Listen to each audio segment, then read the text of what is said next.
Maintaining passion in a marriage requires open lines of communication.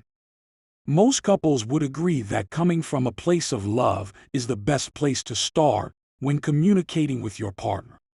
However, if you and your significant other are always arguing, that may be easier said than done.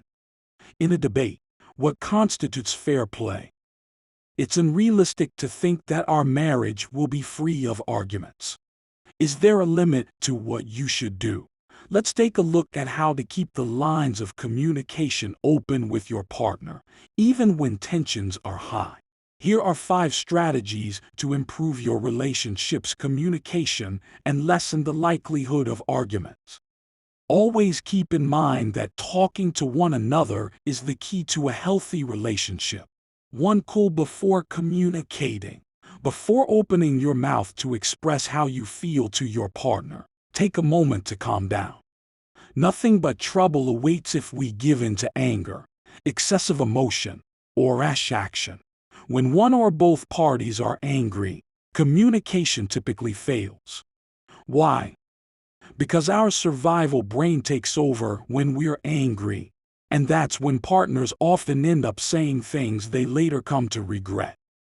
Divorce is a word to avoid using at all costs. A significant lack of trust and safety is created for your partner when you use this as a threat. When you're feeling down, you might want to run away, but that's probably just a distraction from the pain you're in. Remain calm. Try reconnecting with your inner self to ensure loving outcomes before meeting needs. When counseling couples, one of the most common questions are, how do I make my needs known to my partner? And just as importantly, how do you help each other so that your needs are both met? Conflicts arise when 2 people have different priorities. I met with a couple years ago who were mired in an endless cycle of argument. Didn't matter what either of them said. An argument always ensued. When we got down to the nitty-gritty of why the couple was fighting, we discovered that neither partner felt like their needs were being met. The stay-at-home mom needed a break from the kids, and the hard-working husband wanted recognition. Instead of asking for help, they verbally attacked one another. Needs were conflicting among them. It's best to take a deep breath and relax whenever possible. Once you've calmed down, assess your needs and those of your partner. Despite their apparent simplicity, the solutions are surprisingly effective and can even be used to avoid future issues. Love develops organically when each partner takes care of themselves while also advocating for their partner. If one partner in a couple isn't getting their own needs met, the other will likely feel compelled to do so. For a relationship to flourish, each person must give thought to the other's requirements while also satisfying their own wants. However, as free beings, we can take action to protect our own survival if we feel threatened, overpowered, or underappreciated. Brilliantly put by Maya Angelou. Survival is important. Elegant success. When the needs of each partner are met while also prioritizing the love and closeness between them, the relationship thrives. Moreover, it is the responsibility of both parties to express their wants and needs to one another. Your partner is not a mind reader, so keep that in mind. It's even better when our time together satisfies multiple requirements at once, such as getting some exercise. 3. Choose your words mindfully. Instead of blurting out hurtful or unnecessary things out of anger or frustration, consider what you want to say before you say it. Use caution when making black and white statements. People are more likely to take offense. It's not like people always take action. A partner who consistently disobeys their requests is unusual. This kind of language usually causes the other person to refuse to budge from their position and ignore your entire request or message. They can't move on from the falsehood no matter how plausible it seems, so they keep arguing for their side. You find yourself using the word always too often. Try often or frequently instead. Alternately, you could say many instead of every when or every time with some concrete instances. For instance, instead of saying, "You never say goodbye before leaving for work," you could say, "Last week, you left without saying goodbye several times. To say goodbye with a kiss would mean the world to me, so please don't forget to give me one."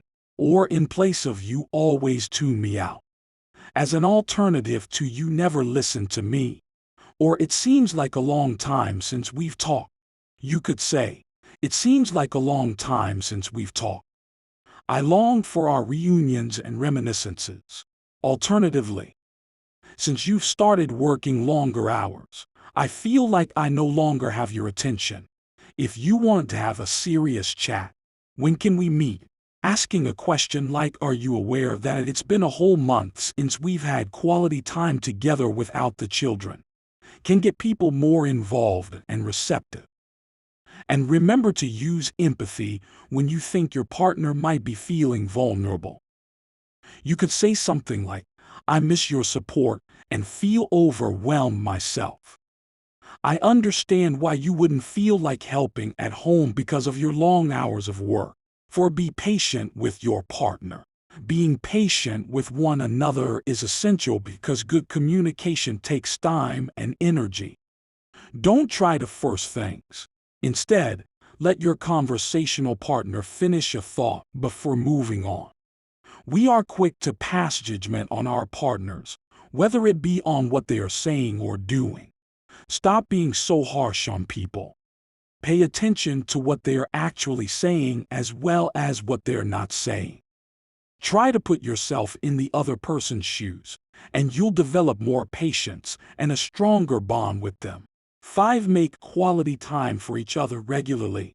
It's easy for life to become so hectic that partners stop prioritizing their time together and eventually drift apart. "I need to work late. Can you pick up the kids from soccer practice?" becomes our primary mode of communication. Nonetheless, it's important to make time for one another every day to sit down and talk about what's going on in life in order to foster loving communication in your relationship. Keeping to this schedule will help you and your partner stay on the same page. Spending time together allows you to vent your frustrations and concerns without being interrupted. In addition, make plans for a romantic evening out or weekend trip. Spending quality time together is a tried and true method for mending a relationship and rekindling the honeymoon phase. Love is a decision, whether or not we like to admit it. Purposefully and thoughtfully put forth effort to improve your relationship. And one way we can do that is by taking care of our partnerships in marriage by communicating effectively with each other, including by setting aside time for each other, listening without passing judgment, being mindful of the words we choose, and keeping our cool when tensions rise.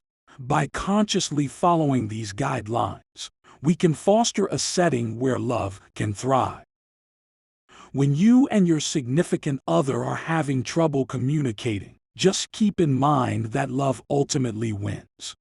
Your relationship can be nourished in many ways, one of which is through the use of loving communication. Thank you for watching. Don't forget to like, comment, and subscribe the channel.